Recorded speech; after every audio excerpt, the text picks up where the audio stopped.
This week, I'm sharing my conversation with Nirrimi Firebrace. Nirrimi is an award-winning photographer based out of Australia.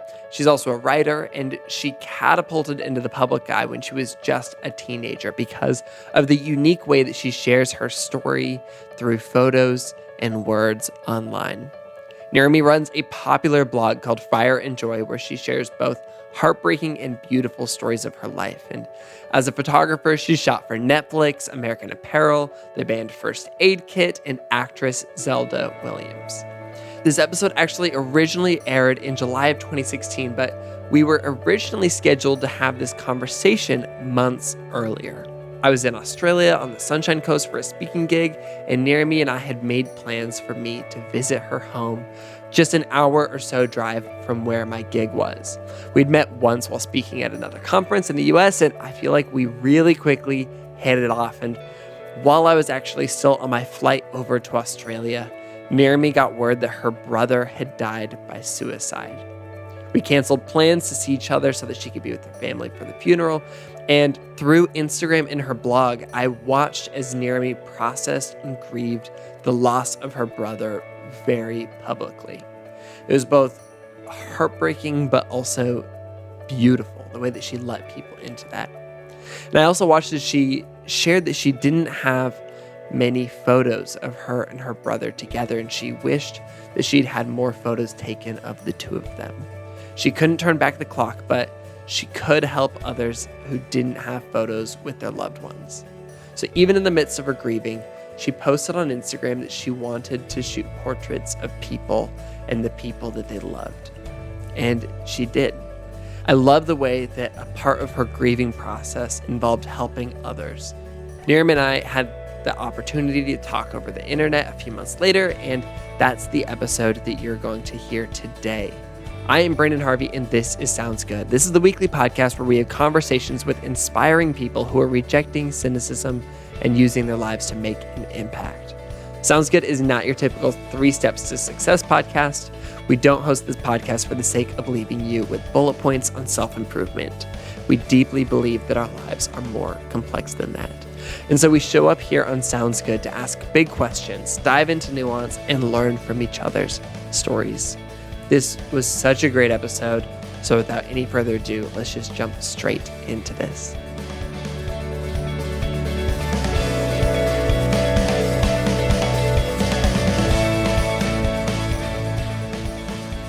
All right, I am on the line with my amazing friend Nirrimi. I'm so excited to have her on Sounds Good. Welcome to the show.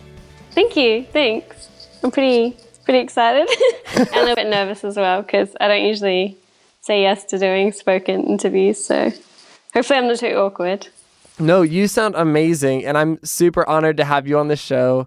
So you and I met, how long, what do you think, like 9 months ago? Yeah, something like that. We met. It feels like a long time. I know, it feels like we connected pretty instantly. Yeah. But you and I met in the mountains of North Carolina. We actually met with Mira, who's been on the show before.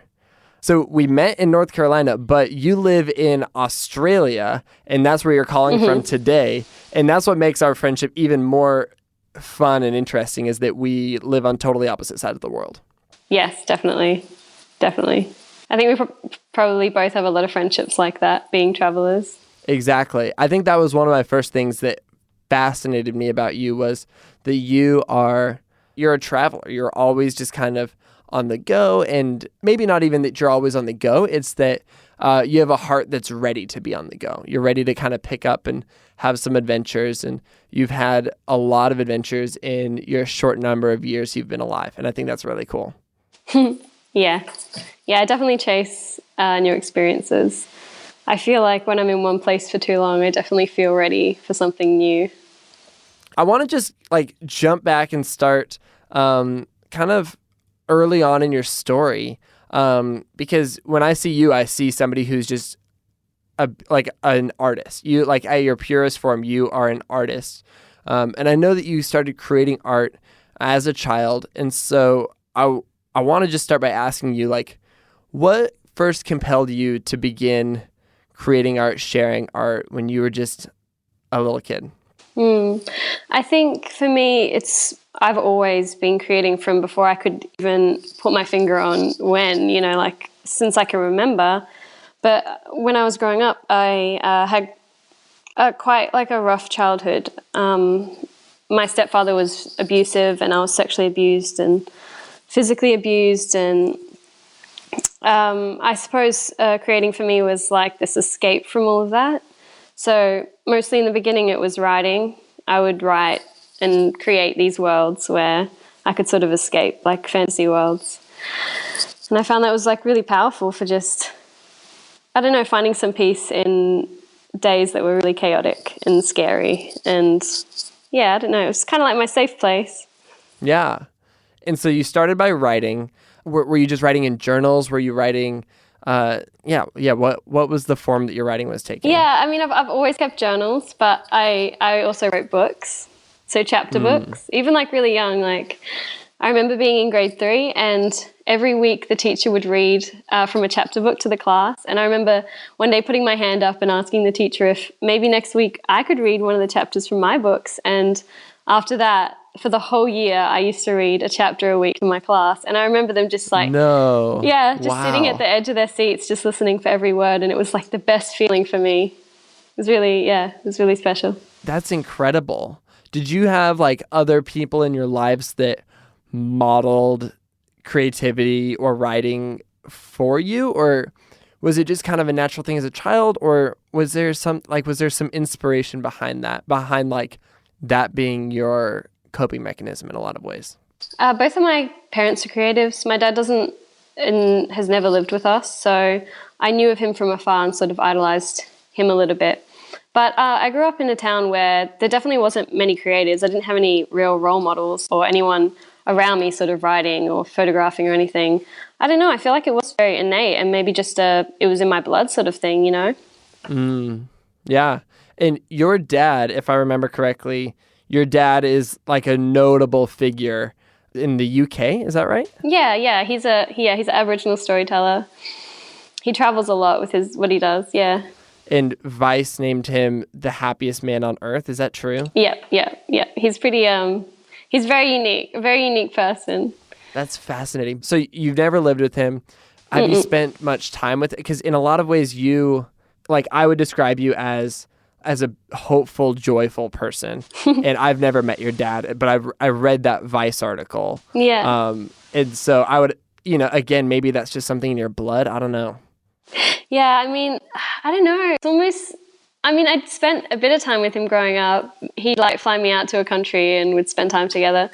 But I think it almost is like that separation where it's easier to sort of like idolize somebody and sort of like really look up to them if you're not constantly with them. I don't know. Something like that I knew I wanted to be like him. His life seemed so exciting, and yeah, I don't know. Like every time I spoke to him, his words really sunk in for me. Every time I talk to him, he's full of a lot of wisdom, and yeah, it's just constant with him. You can't turn it off. Yeah. But your mom was the one that you kind of grew up with and were raised with. Yeah. And tell me a little bit more about your childhood. I know you had like a rough childhood, but something that you told me was that you were in a gang at one point. Though that's like not a great situation at all, it is like everybody's listening to the podcast. They're going to have to like go and see your face, like brandonharvey.com/sounds good, because you have like the cutest, sweetest face that I would never imagine in a gang. Yeah, I beat some people up. No, really, I did. Oh no! I kind of like it. You? Maybe 12. Yeah, 12. Yeah, because 13 is when I picked up a camera. So yeah, I was 12, and yeah, I don't know. I was just like the one white girl in this gang, and I don't know. It was a bit fun. I grew up in quite like gosh. I don't know, like a troubled area. Our school had 2 policemen who were constantly there. Oh wow! And that's a big deal for Australia. Like in the States, we have policemen at like most of our schools. Yeah. It's not normal in Australia. It's definitely not normal. It's probably not a good sign. No. Okay. And so you were in a gang. You were writing and coping, and at some point you made this transition into photography. You said that was at the age of 13. Joined the gang at 12. Tell me about the jump into photography. My mum was making jewelry at the time and selling it online, and she had just this little point and shoot camera that she was using to take photos. And I remember one day just picking it up and snapping some photos of my little sister Pixie in our backyard. And afterwards, my mum was uploading the photos to her computer, and she saw the photos I'd taken, and she was like, "Nirrimi, did you take these?" And I'm like, "Yeah." And she's like, "These are amazing. Like, what are you doing? Like, you need to put these like up somewhere." And so I started just photographing kind of every day, every single day. I actually broke 2 of her cameras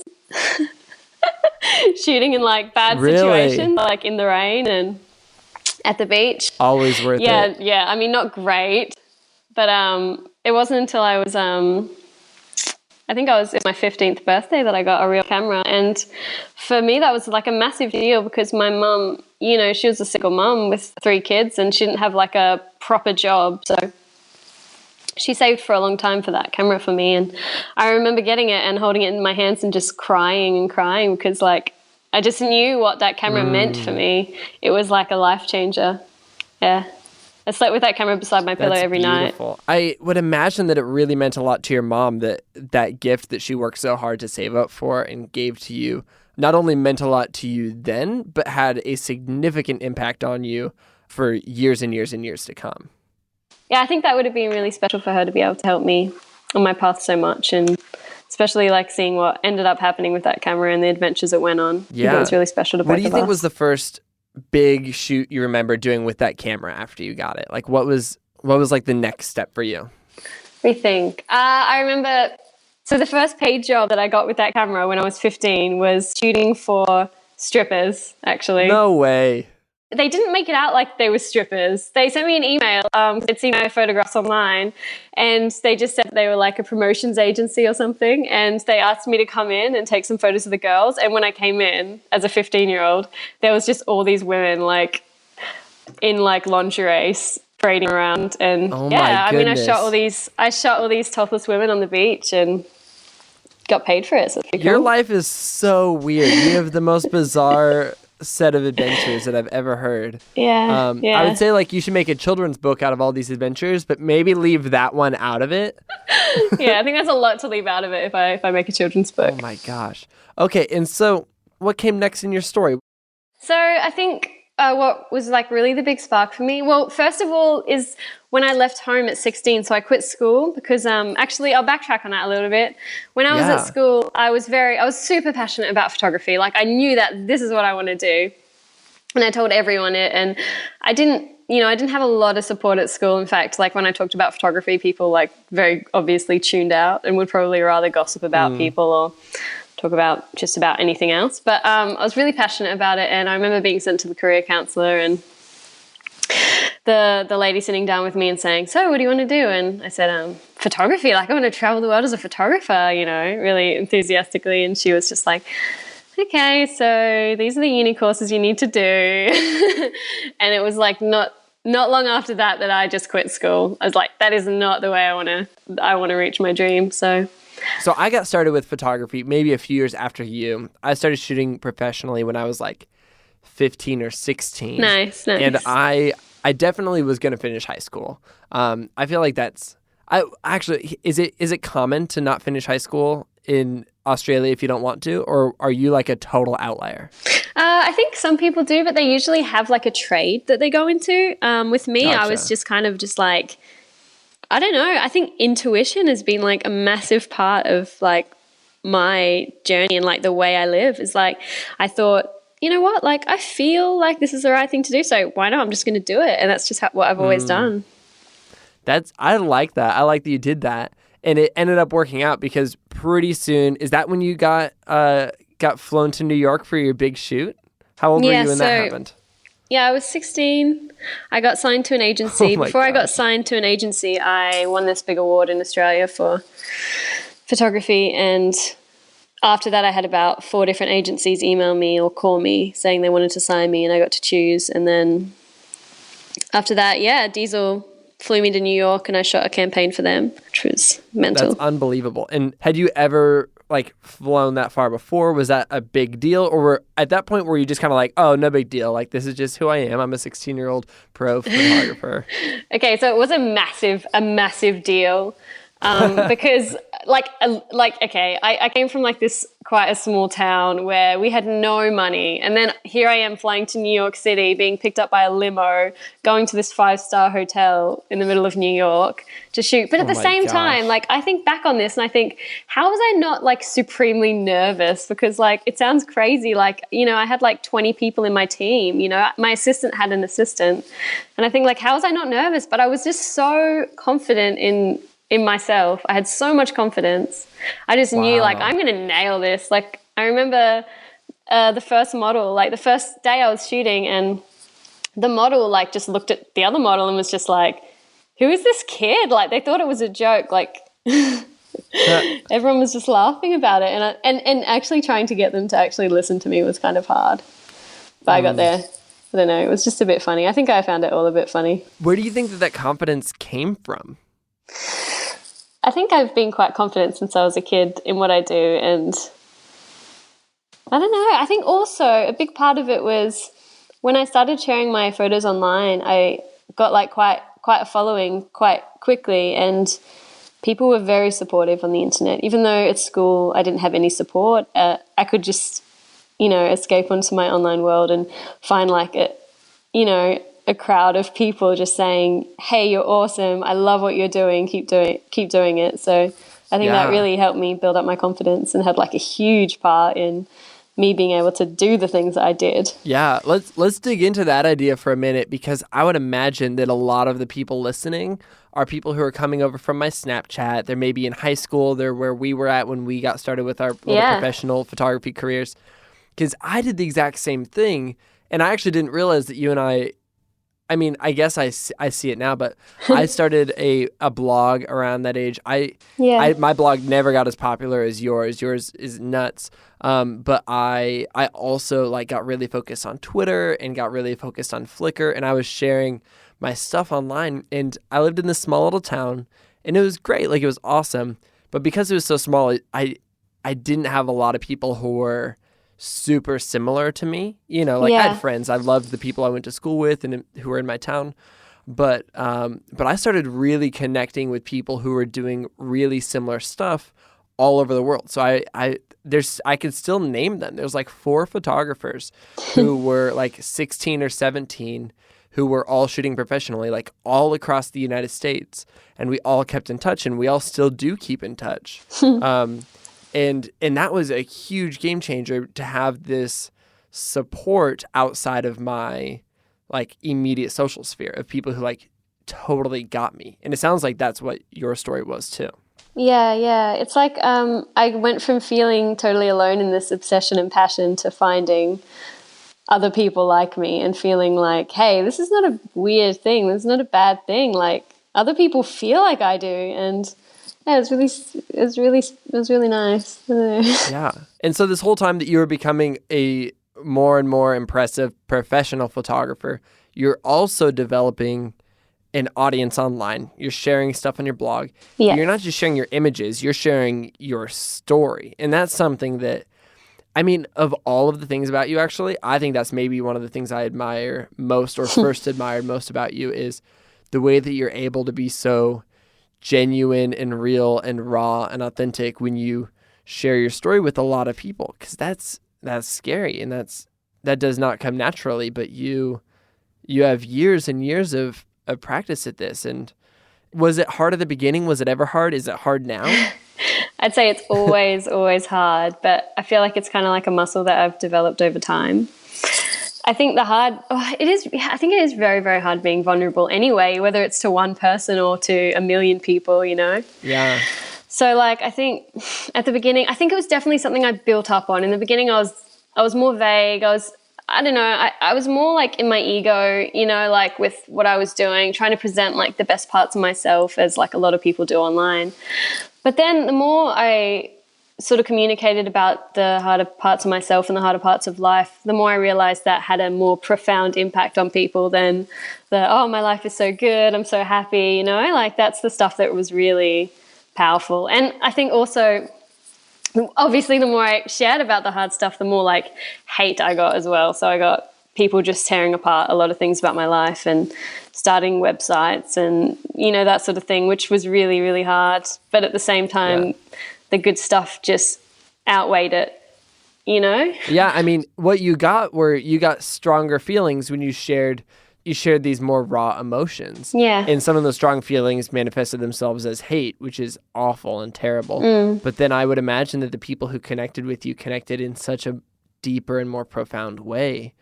And that's so much more important than a million lukewarm people in your audience. It's true. You'd much rather have just a handful of people who fully get you and who are truly being impacted by what you share. Well, I think that's the thing about like being really authentic and really yourself, is that you are going to bring in the people who are really going to connect with you. Like I could be just likable and I could bring in a bunch of people who kind of like me, but by being like fully myself, and that's, a very flawed person, which I am and everyone is, I bring in people who are just, just connect with me so much deeper, and it's so much more fulfilling. You mentioned about sharing like the beautiful moments of your life. Yeah. And so I want to talk for a minute about your amazing daughter, Alba. I just got to catch a little glimpse of her on FaceTime. And then the other day you posted this beautiful, oh my gosh, I got goosebumps watching a beautiful video of little moments with her over the last few months. Tell me about your pregnancy with her and having her and all the joy that brought. Okay, so I actually had Alba when I was 19, which seems really young, and people always say like, oh, why didn't you wait? But for me, like, that was waiting a long time, because since I was maybe like, since I even started photography, I've wanted to be a mother. So having her was, it was just like a bit of a fairy tale in a way. What was the pregnancy like? I know that you've talked a lot about how much you enjoyed that experience.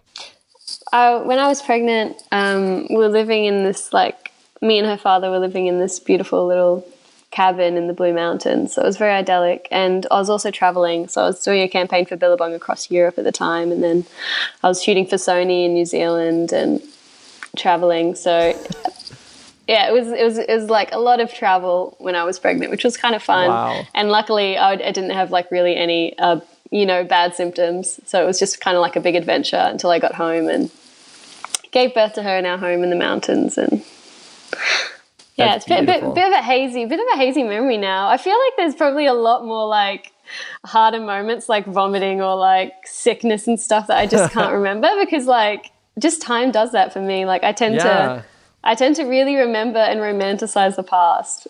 And that's something good to remember too, because I constantly think back to like my partner now. I think, oh, man, I miss when we first got together. Everything was like fireworks and beautiful. And then I think, hold on a minute. In like a couple of years' time, I'm going to be thinking of like right now and thinking like how beautiful this is. That's why I need to be right here enjoying this, Yeah, that's true. I think that's beautiful. And so you had Alba, and it seems like she's just full of like joy and personality. Do you feel like that's true? Like as she's gotten older, have you gotten to know her personality more and more? Yeah, definitely. She is full of joy, and she's just full of everything, like including all the hard stuff, like full of anger and wildness and frustration and creativity and excitement. Like everything is just full blast. Oh.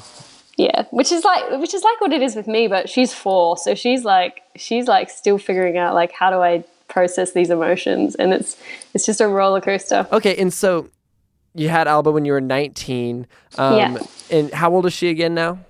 She's 4. She's 4. Oh my goodness. Yeah. What are some of the amazing highlights of the last 4 years? Jeez, that's a big question. I know. I'm so sorry. Ooh. Sometimes it's really quite unexpected things. It's not like what you would imagine, like maybe her first steps or the first time she says I love you or says mama, or it's really little moments. Like the other night when she woke up in the middle of the night and I stirred and woke up as well, and she just looked over to me, and there's like a little candle next to our bed, and I could see her little eyes looking at me wide open, and she was just like, I love you, mama, just like that in the middle of the night. Like what made her wake up and just look at me and say that? Like, I don't know, it was just really beautiful. Like she's very like spontaneously loving and affectionate. But highlights of the last 4 years. I mean, we've done a lot of traveling together, and I remember one day she came home from being with her papa and she just tied up a bow in her shoe. She was maybe 2. And I remember just being so shocked by that. Like, how can a 2-year-old tie a bow? Oh, I remember a really special moment when I think she was 1, and I was cracking eggs to make something, and she wanted to crack the eggs as well. And I thought, oh, okay, this is going to be really messy, but I'll let you do it. She cracked 3 eggs in a row perfectly with no shell. No and way. I remember just crying because it seems so crazy.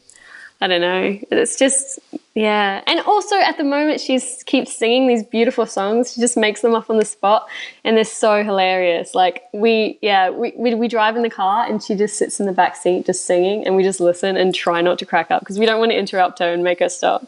So we just listen to her songs and they're so great. That's so amazing. That's beautiful. So this whole experience of having a child and raising her and making a move across Australia and continuing to do this traveling and shooting photos and living this interesting life. You've been sharing all of this. And in a lot of ways, you're a blogger, you're a mother, you're a photographer, you're a writer. How would you describe your core identity to yourself? Like, what would you say is the truest thing about you and the thing that almost is like, this is who I am? Like, yeah, what is that for you?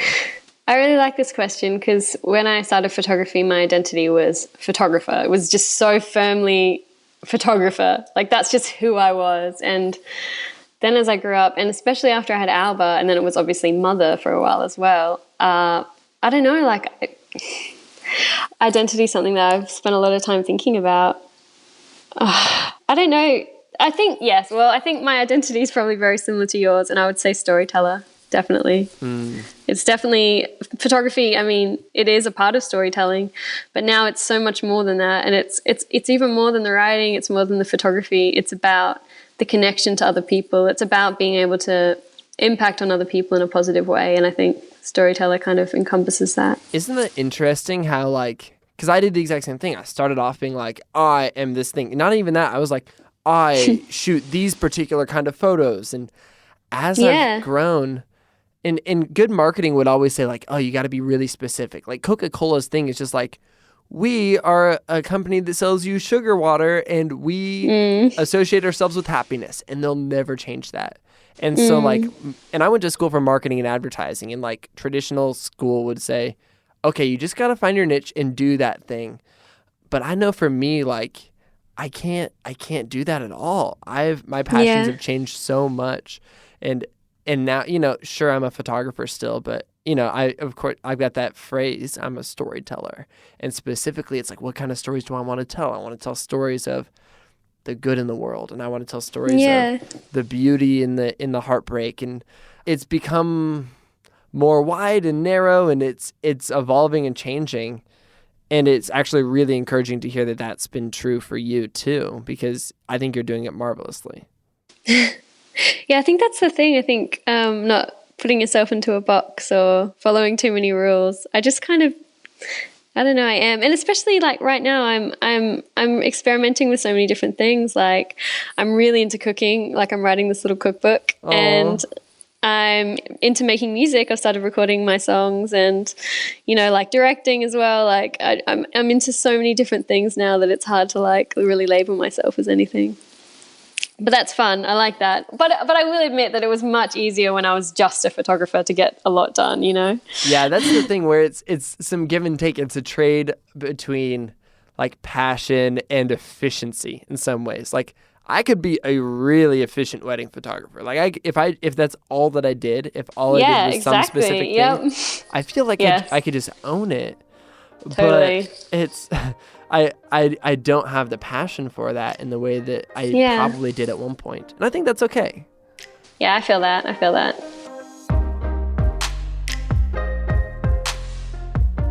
I just wanted to take a quick break from this conversation to tell you about the sponsor of this week's episode of Sounds Good, Schmidt's Naturals. Now, Schmidt's Naturals is on a mission to change the way you think about natural. They make deodorant, toothpaste, and soap, and Their newest deodorant stick is amazing. Let me tell you about it. So Schmidt's partnered with the Jane Goodall Institute to create Lily of the Valley, a special edition deodorant inspired by one of Dr. Jane Goodall's favorite floral aromas. Jane Goodall came to my hometown when I was in the 7th grade, and I have loved her ever since. She spoke. She was just delightful. And so the amazing thing is that 5% of every Lily of the Valley purchase will benefit the Jane Goodall Institute's efforts to protect animals and conserve the environment. And oh my gosh, it actually smells so good. Jane apparently has amazing taste. And so here's what's cool. For listeners of Sounds Good, Schmidt's is offering free shipping when you use the code GOOD at schmidtsnaturals.com. Just go to schmidtsnaturals.com today and use our special code GOOD to get free shipping and help support this podcast. Schmidt's Naturals. Smell good, do good. Okay, now back to the rest of our conversation.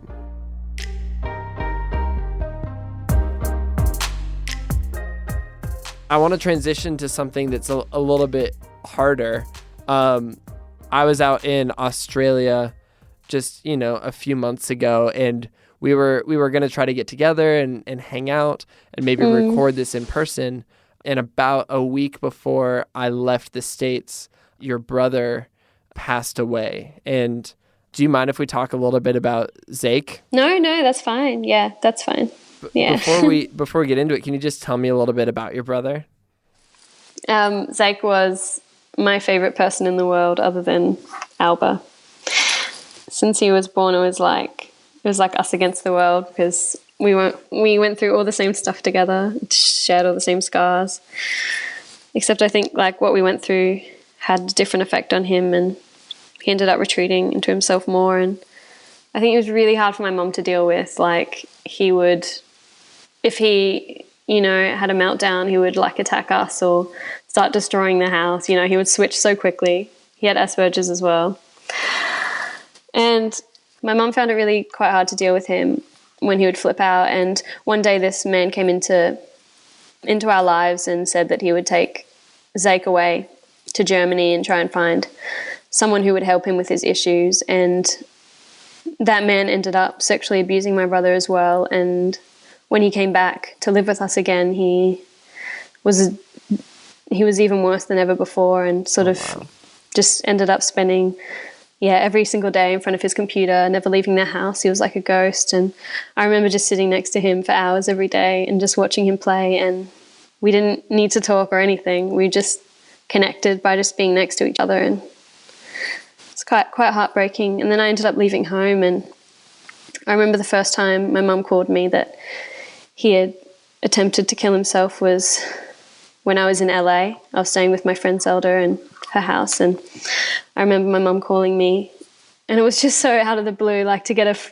call from her while I was overseas. And she told me on the phone. I just remember breaking down and sobbing and spending the whole day just crying, and was so glad he was still okay. And I ended up going back to Australia and taking Alba with me and seeing him, and just like telling him how much I loved him and hugging him, like knowing that I could lose him. Like it's kind of like you don't think you can lose the people you love, like even though like that's a concept that makes sense, but in your head it just doesn't seem like that's possible. Anyway, that was the time that Zake said that Alba kind of saved him.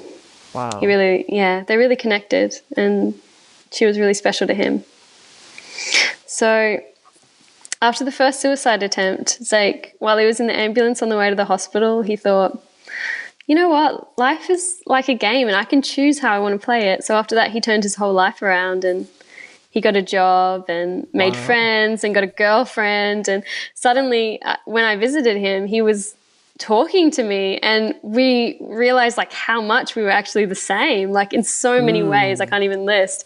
And all of a sudden I had this brother that I'd always longed for, and it was just like the most beautiful thing. I can't explain like how happy it made me to see him. And we were just, we were so close. Like we'd Skype all the time we were away from each other and call each other all the time. And he was the person that I felt that made me feel like I wasn't alone in the world, because I do feel like I'm quite a weird person, have like a lot of different quirks, and I don't know a lot of people with those quirks, but he had all of those quirks. He was just like me. And so after I moved into this new house, after we moved across the country, it was just 2 weeks being here, and I remember at that time, Zake was always trying to call me on my phone. And I remember thinking every time he called, like, oh, I just can't talk to him right now. I'm too busy. I just can't talk to him. And it was a few weeks of him calling. And then every time I'd try and call him, he'd miss my call. And it was like very back and forth. And then my brother texted me and said, Nirrimi, I need to talk to you. Answer your phone. And I was like, okay, I'll answer my phone. I talked to him, and Zake said, hey, Nirrimi, I got this thing I really need to tell you, but I don't know how to tell you. And I was like, what is it? You know, are you in love with a man? Like, I was going through all these different things that it could possibly be.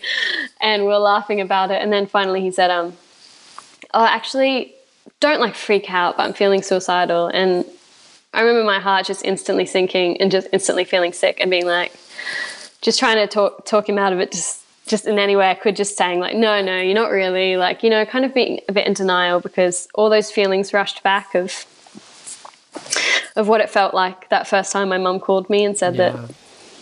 And my brother told me on that phone call like how much I meant to him and stuff, but he also said at the same time that he wasn't feeling sad, and that like it didn't seem immediate, or maybe perhaps I was in denial and didn't want to think it was immediate. And then the next day I remember spending the whole day out, and then it got to nighttime and I thought, oh, I should call Zake. And then I realized how late it was, and I said, okay, in the morning I'm going to call Zake. And the next morning was the morning that my mum called me. And I remember it really clearly, because my mum doesn't call me very much. I usually call her, and I picked up my phone and I just saw her name on it, and instantly, it's like I just knew straight away. And when I answered her call, she was just sobbing, and I just held the phone away from me like as far as I could, and I was yelling at her, you know, don't tell me, I don't want to know, you know, like I knew that if I let her talk to me, then she might say what I was scared she would say. And you wanted a few more moments. Yeah, I needed more time in a world where he was still alive. And the only reason I put that phone back to my ear is I thought, she's going to tell me he's attempted, but he's back in the hospital and he's okay. But then when I pulled the phone to my ear, she said, Zake has hung himself. And then like, it was just like my world just fell away, and it was like the most unbearable feeling that I've ever felt in my life. It is like nothing else. It is like so unbearable, like in the most literal sense of unbearable. Like there was like no way out of that feeling. Oh God, like I'm shaking just thinking. Yeah, I'm just so talking sorry, about it. Nirrimi. No, it's okay. It's okay. It's okay. It's just How long has it been now? I think it's been about 3 months, 2.5 months maybe. I don't know. I was keeping track for a while, but what was the first week like? Well, a couple of days after I heard the news, I actually flew to Townsville, where my family live, where my brother lives, to go for his funeral. And oh man, like even arriving at the airport, I could remember so clearly, like I could close my eyes and see my brother running up to me to hug me, because he's come so many times to that airport to get me. And then I went to our house and sat in his room, and you know, all of his clothes were around me, all of his stuff. I just had so many flashbacks. And I remember my mom just coming in and saying, hey, you can grab whatever you like. And it just being so weird. Like, how weird is that?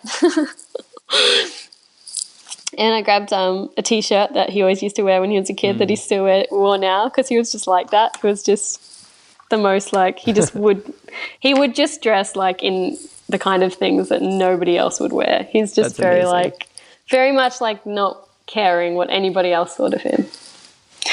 And so I remember just grabbing that shirt, and I remember smelling it, and it smelled so much like him. I just laid down on the bed and smelt it. And my mum brought in an iPad, and it had his last videos, his suicide videos on there. Oh. Well, sort of his goodbye videos. And in it, he just said like how much he loved me, how I was the person he looked up to most in the world. And it was kind of like both really beautiful and really hard to hear that. Yeah. I don't know, almost like it would have been easier if I meant less to him or something. I don't know. Yeah. It's also got to feel special to know that like he was in a really difficult mental space and it had nothing to do with you, and like you were not at fault at all. And I mean, it's so easy to go back and think like, oh, if only I'd called him the day after, like how could I not? It seems so obvious now, but there's no way like, you could have known. There's no way, like so it was a really tough week, but I was surrounded by my family, and there was some kind of beauty in that.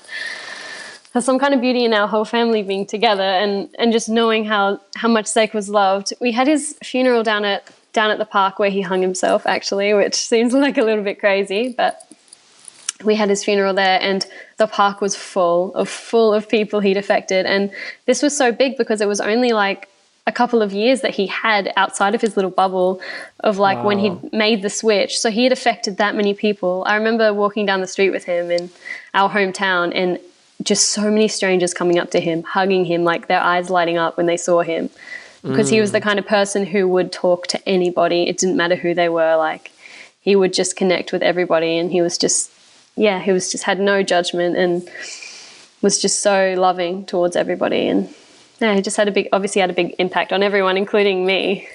That's beautiful.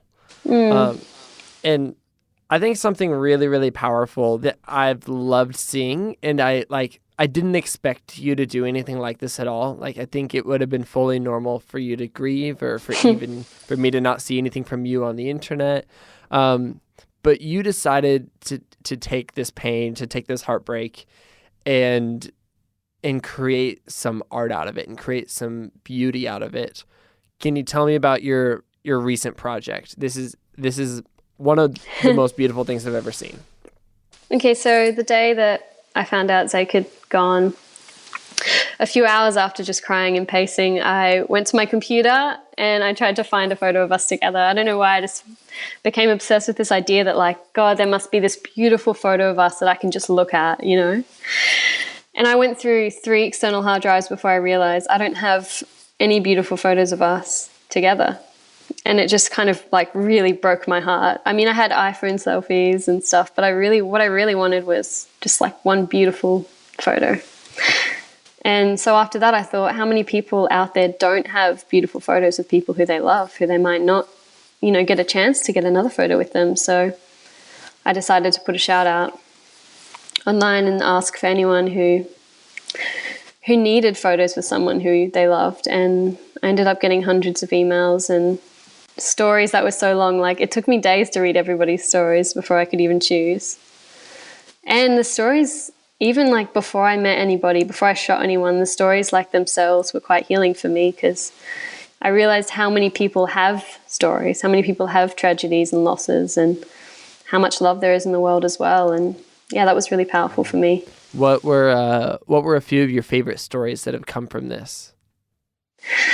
I think the last shoot I did, I don't know if it's just because it was the last shoot, it seemed really potent, but it was this mother and she had 3 little boys with her. And the youngest little boy was actually not hers by blood. He was the son of her best friend who had committed suicide, and she'd taken on her son as her own. Wow. And just seeing like the connection between her and the 3 boys was really beautiful. That's powerful. Yeah. Another was a father who had cancer, who had only maybe 6 months left to live. And just like seeing the way his kids looked at him was really, I don't know, it was really quite heartbreaking and beautiful to me. I don't know, there was just so many stories and so many people, and it was just every day I was shooting 2 to 3 times a day. I'd originally said I was only going to do 10 shoots, but I couldn't choose just 10. I ended up choosing almost 20 in the end. Oh, wow. And it was just like a whirlwind of just beautiful people and people like who were so grateful as well. But at the same time, I felt like, but this is like the least I can do, you know, like this is nothing compared to how much I want to give after losing Zeke. Like, I just want, I don't know. It just felt like in his absence, he left so much love or something in my heart, you know, like, I know that maybe that sounds a bit cliche, but I want to give so much more now that he's gone. Yeah. Do you feel like it was healing for you to do that as well? Yeah, definitely. It kind of also puts stuff in perspective because so I've lost my brother and he is so important to me, and that is a big thing. But, you know, people have lost their children and people have lost their whole families, or, you know, like there's always someone in a worse situation, and there's always something beautiful out of any bad situation as well. The people who came were just so full of hope, and that, yeah, it was just, I was really moved by it. Is there something really significant that your brother taught you that you're going to hold on to, that you're going to remember for a long time? My brother was really like passionate about being a really good person. Like that was kind of his biggest passion and goal in life, which I think is really beautiful. And he was constantly sharing with me the ways that he was growing. And probably the biggest thing that my brother sort of left me with is authenticity, is being yourself even when people don't like that. And that is obviously a big part of like who I am online and why what I do is so powerful. But I think I can definitely thank him a lot for making me unafraid to be myself. Another thing about when I found those photos is that I kind of realized that the reason I didn't have many photos with my brother is because perhaps like I'd thought of wanting one, but I thought, oh, my hair sucks today, or, oh, I really don't want a photo, I don't look good. Something really silly like that, really inconsequential. And yeah, I think Zake was never like that. Like he would be in a photo at any moment. He would do anything at any moment. He was just constantly open for whatever life threw at him. And now after he's left, I know I'm saying yes to more things. Like even, I don't know if I would have said yes to doing this podcast if it wasn't for Zake, because I would have cared too much about, I would sound so awkward. Oh God, I know I'm not good at talking. Like I'm better at writing, you know, like if it wasn't for him, now I'm just saying yes to so many more things I would have been scared to say yes to before, because I realized like, it isn't about like maybe me being awkward on here. It's more about what I have to say and the message I have to say. And it's more about just doing as much good as I can in the world. So I think that's really what he left me with. That's incredible. You doing this doesn't really surprise me at all. You know, I mean, I've only known you for so long, but when we met, like you shared your life story and you've experienced so much pain in your life, but you've always been such a light through all of that. Where do you think that comes from? Maybe out of a necessity. You know, like if I'd chosen any other path early on, then I'd probably be a lot more messed up than I am, probably be a lot more unhappy. I feel like I've had like a lot of unfortunate things cross my path since I was younger, and I've just continued to make the decision to get something good out of it all. Even like no matter what happens to me, I'm always looking for the silver lining in it. Yeah. Even when Zake died, like I remember it wasn't even that long before I was starting to think, okay, what good is in here, you know? Like what is good about this? And I suppose that's sort of where that idea was born from too, with the gift sessions. Yeah. Is I just thought, what good can I get out of this bad situation? Just helps me deal with life, I think. Yeah, I mean, and you ended up alleviating pain in other people's lives because other people are going to have those photos. And I think it's just been beautiful seeing the way that you've been sharing the story online and seeing people responding, and I've been really touched by the way that you've been sharing these little moments, these little highlights of memories you've had. And I think you really are good at that. And it may not be easy for you to see because you're in the middle of it, but like not a lot of people actually have that ability to look for the light when they're in these dark places. Like I think anybody can do it, but it takes a lot of practice and it takes a lot of intentionality. And so I'm really impressed and inspired by your ability to do that, because you've really shined brightly through this whole process. Yeah, that's really sweet. I think the same of you. Thank you. Something I remember that you and I had talked about was this idea of how everybody has an amazing story and everybody's living a story. And your story has been one of ups and downs, and other people have stories that look different, but everybody has a powerful story. But what would you say to somebody who doesn't believe that they have a good story? Because that's what your life is you're telling your story and you're inviting and you're telling other people's stories. But what would you say to somebody caught up in this idea that they don't have one?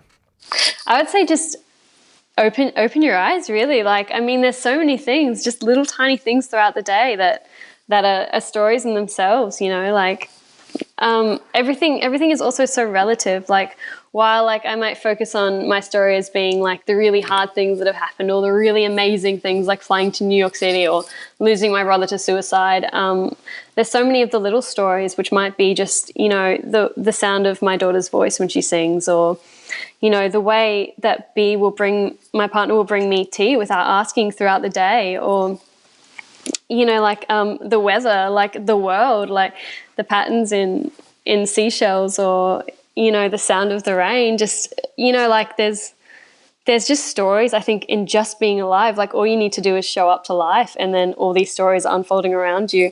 And yeah, like other things, like, I mean, has someone ever been in love? Like, that's a story in itself. Like, whether that love is with their parent or with their child or with someone else, or, you know, heartbreak or sadness or loss or excitement or passion. Like, I think there's just, I think it's impossible to not have an interesting story, or to have not have stories unfolding constantly around you.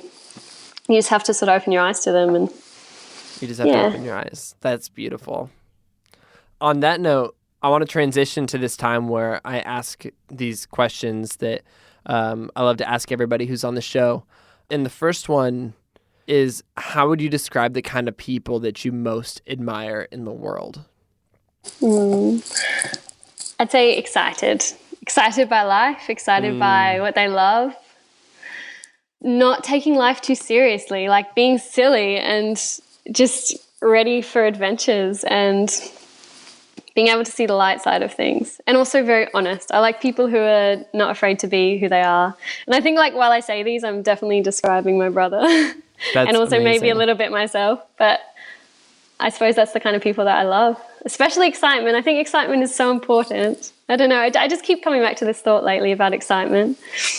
I think that's a really beautiful way to approach grief, is choosing to focus on celebration, you know. And I think, I don't know. I think that's something you're doing well, is you're living life with excitement, even in the midst of all this. And it's almost out of respect to your brother that you're doing that. I think that's really cool.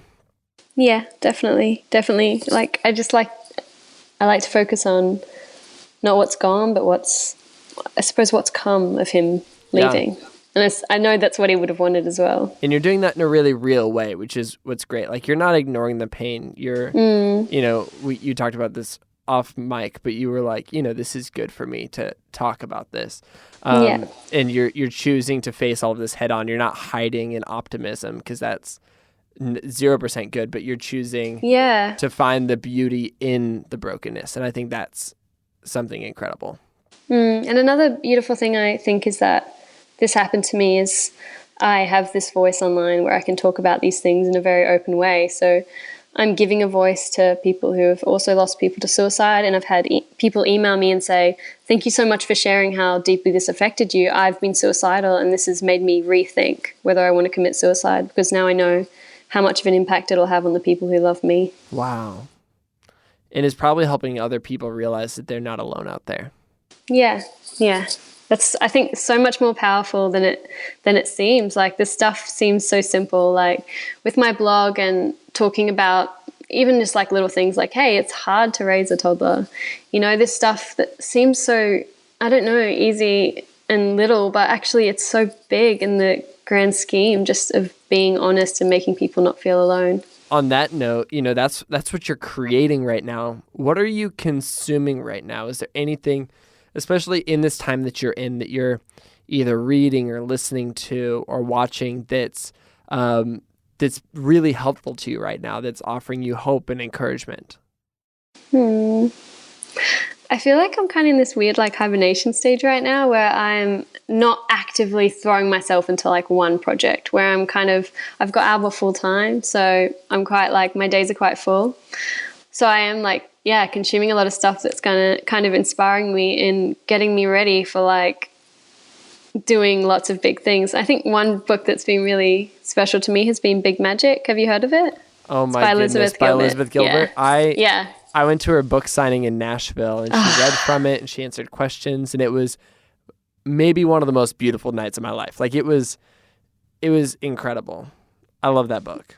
I love that book so much. And a soundtrack, like music wise, I love listening to music. It's really inspiring for me. But one of my best friends is the singer in First Aid Kit, and they've been recording their newest record, and she sent me some demos, and I've been nonstop listening to them. So that's been just awesome. That's because so good. I mean, a couple of years ago, they were my favorite band, and I didn't know that Clara knew me. And then she, out of the blue, emailed me and said she'd been following my blog for 5 years, and now we talk every day. So it's pretty. And I went on a road trip with her across America and toured with them. So I remember you telling me about that. That's really special.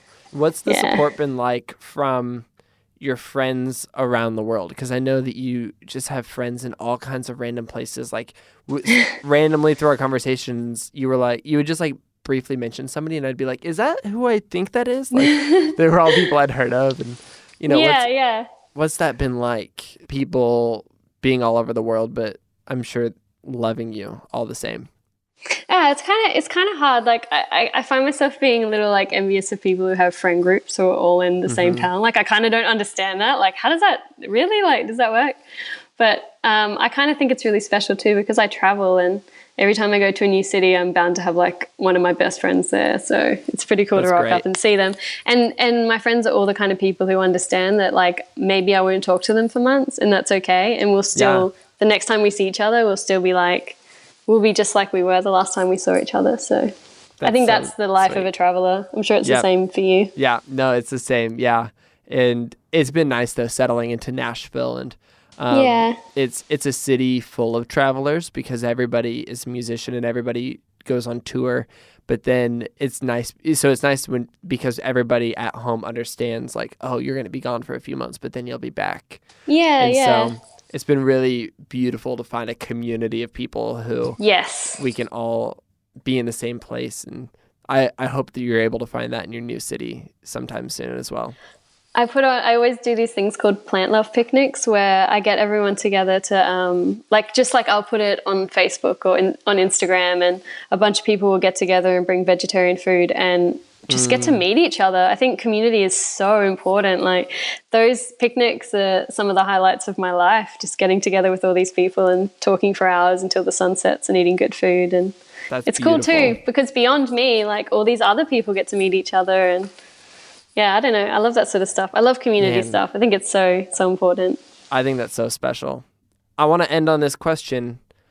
Based on the ways that you've chosen to step out and live differently over the course of your life, what's one thing you'd encourage someone else to do in their own life? So, I don't know, offer one piece of advice to somebody out there who's in need of some words of wisdom from Nirrimi. Okay, so first, like a little bit of life advice, and this is like sort of about my brother's suicide, is to tell whoever you love that you love them. Like I think that is so important. On my last phone call with my brother, it was just so like, I don't know, like so intense. I didn't say I love you at the end, and now I regret that. And he knew I loved him, so it's not about that. But I think just expressing your love and knowing, I mean, every time you see someone, you kind of assume like you're going to keep seeing them, that you're going to have so many more times to see them in the future. Or even like maybe you look at a tree and you're like, oh yeah, that's a tree. I've seen a tree before. I'm going to see lots of new trees. But every time you experience something, I think trying to experience it as though you're experiencing it for the last time, because in reality, that could be your last time, and just embracing every moment and just spreading love and being like authentic with how much you love. Not holding that back, because that's boring. Like if you really love somebody or something, I think you should just totally embrace that. It's way more fun. And creatively, I'd say not to take it too seriously, whatever you're doing. Like definitely have fun with it. It should feel fun. It should feel good. And doing it every day, like even if that's really little, like even if that means daydreaming about it for half an hour, or just like drawing some scribbles in your journal about whatever it is you're passionate about, or just talking to someone about it, just doing something every single day towards what you're passionate about. That's absolutely beautiful. Experience things like you're experiencing them for the last time. Tell people that you love them. And then on the creative side, don't take things too seriously. Oh, and one more. Yes. Don't be afraid to fail. Like, realize that failure is actually more powerful for you than success. I think a lot of people are scared to fail, but failing is actually awesome, and people don't care as much as you think they do about things. That's great. About you failing, about you making mistakes. Because everybody else is paying attention to not making their own mistakes, that they're not paying enough attention to your mistakes. Totally. Yes. That's why it doesn't matter that I do this podcast and sound a bit silly, because it's not what it's about. And it's more endearing, right? Oh my gosh. If you go back and listen to my first episode, you're going to be like, oh my gosh, that is the definition of endearing. He's trying so hard. That is awesome, though. That is awesome that you're human and that I'm human and that we're all human. It's way better if we're all perfect. It would be so utterly dreadful. It'd be so dreadful.